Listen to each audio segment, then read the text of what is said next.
Hey YouTube, what's up? It's CS back here with another installment, and here is my top 5 MMA pound for pound list for March 2012. Now, before I go off on the main topic, I just want to let y'all know, sorry I haven't been making videos. Of course, we're going through this Zuffa MMA card break, so I decided to go on a break as well in terms of making videos. You know, I could have stuck around and made videos about like Tough or Tough Brazil or some of these other smaller organizations, but we kind of got stormed in the first quarter of the year with MMA cards, so I decided to take a break as well. Work was kind of stressful in terms of scheduling for me, so I didn't get around to making the videos that I wanted to. And I want to do more videos. I've always wanted to do more videos, not just predictions for these big Zuffa cards, but you know, I'm already busy enough as it is, and now work and yeah, just a bunch of other shit. So sorry for not making content for you over the past month, but here I'm back with this top 10 pound for pound list. Before I do get onto that though, I want to give a big shout out to DeMarcus Brown over at Pair 16's Urban MMA Apparel. Thank you for hooking me up with a shirt. Nice sick design right there. Solid quality cotton, you know, from California. None of this sweatshop shit from China. Go check out his store. I'll leave a link in the description below so y'all can go cop that, alright? But folks, let's finally mosey along with this pound for pound shit. I'm actually going to explain to you guys why I'm going to do my list this way before I start listing these names off. And I'm just going to tell you straight off, this list is basically who I think is best at this time. You know what I'm saying? I really don't care about how long you've been doing this and how sparkly your record is, but if you've been beating good competition and you've been doing it better than some other guy, then I'm going to rank you above him, you know what I'm saying? So basically, if I think Jon Jones has looked better than St Pierre over the past year, and I think he's a better fighter because of that, then I'm going to have Jon Jones above St Pierre. You know what I'm saying? So that's how this shit's going to work. And if you don't like it, then I'm sorry. But I really believe these pound for pound lists, since they don't have any, you know, significance whatsoever in terms of the title picture or whatnot, I really think they should be looked at in terms of who you think is best. Because really, there's nothing else in place for this kind of shit in combat sports, you know. So that's why I want to do this pound for pound shit, and I hope you guys like it. But folks, let's finally get to my pound for pound list, shall we? Starting off with number 5. Here I have the UFC bantamweight champion and Dominick Cruz. I think he's the best lightweight fighter in the world. Well, under 135, of course. You know what I'm saying? I think Jose Aldo is still kicking it at 145. You'll see what I have to say about him later. But yeah, I think Dominick Cruz is the shit. 135 or lower. I think he beats anyone there. We've seen it. Uriah Faber, Joseph Benavidez, Demetrius Johnson, Brian Bowles, you name it, he's beat him. He's just that good of a fighter. He out-wrestles wrestlers. He outboxes anyone. His movement, impeccable. You know, he does have a traditional background in terms of some of these martial arts like boxing, wrestling, and jiu-jitsu. But the way he puts it together is like no one else. I think he definitely is the most unique fighter on this list, in my personal opinion, just because there's really nothing traditional about how he does his thing. You know, 1 second he's striking and you know, moving his feet around the way he does, weird as hell, random roundhouse kick to the leg, and then a takedown. Like, I don't know, I don't think anyone fights like that ever, and for some reason it works, and he's just too unorthodox for some of these cats at 135 or lower, so that's why he's beating him. Dominick Cruz at number 5. Alrighty folks, now let's finally move on to number 4, and here we go with who I think is the better lighter weight fighter in the world, the best. Jose Aldo. I think he's sick, guys. You know, I don't think anyone takes him down on his best day. You know, Chad Mendes almost did it, but Chad Mendes probably wouldn't be able to hold him down. And if anyone was going to hold him down, it would have been Chad Mendes. So if he can't do it, then who else will? And if who else will can't, then they're going to have to succumb to stand up with him, and that's where they get fucked up. You know what I'm saying? Jose Aldo is a beast on the feet. The guy doesn't get outstruck there. Nasty-ass leg kicks, solid combinations. The guy's a solid boxer, never gets outstruck, and he'll probably knock your ass out. You know what I'm saying? Just taking a look at what he did to Chad Mendes, like, Chad Mendes really hasn't been, you know, rocked like that ever, and he got knocked out with like a second left to go in the round. That was sick. That's like what Jose Aldo does on his best day to the number 2 guy. And if that's a number 2 guy, then shit, watch out, featherweight. And it's not like featherweight's that stacked right now anyway. But, you know, I think it's still a respectable division.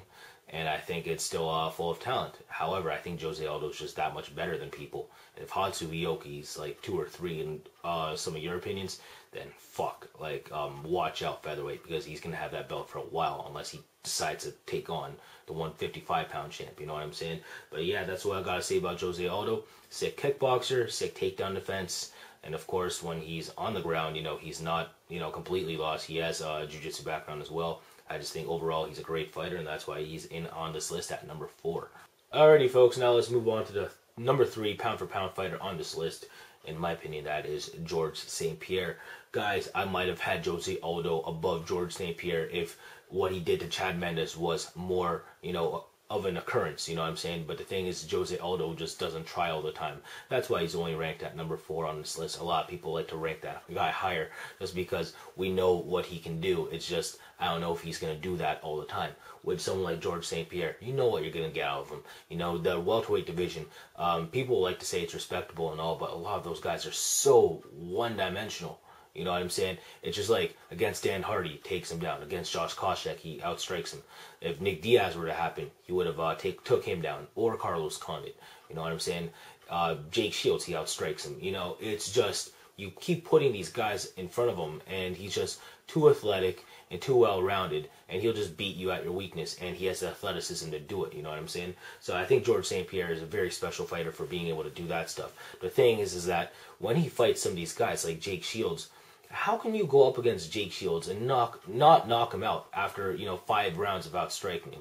It just, in my opinion, that's not good. I know Jake Shields has a chin. Like, I'll give him that. Excuse the Jake Ellenberger thing, but the guy has a chin. I'll give him that. I just don't know why George St Pierre didn't feel like going apeshit on him. You know what I'm saying? And why, for most of that fight, he was complaining about, you know, the poke in the eye. I just really didn't like that personally.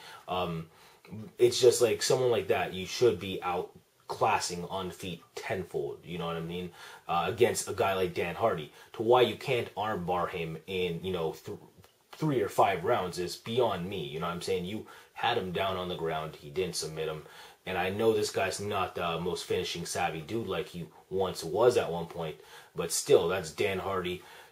Fucking Chris Lytle was able to guillotine him in less than like 5 seconds after the takedown. Why couldn't George St Pierre just submit him one time in that 25-minute fight? I don't know. To me, he just hasn't looked as good as he should, although he's looked great, don't get me wrong, but I still think he's good enough to be number 3 on this list. Alrighty, folks, now let's move on to the number 2 pound-for-pound fighter in the world, in my opinion, and that is Jon Jones. The reason he's at number 2 on this list is because I think he's looked better than George St Pierre over his past few fights, and I think that he loses to Anderson Silva. So that's why I have Anderson Silva at number 1 and Jon Jones at number 2. Guys, don't get me wrong, Jon Jones is a great fighter, and he might wind up being the best of all time, but with what I've seen out of his fighting style, the way he tries to time things, I think that's just the best way to lose against Anderson Silva, because Anderson Silva won't be afraid to pull the trigger. He'll just get into that rhythm. He'll start shuffling.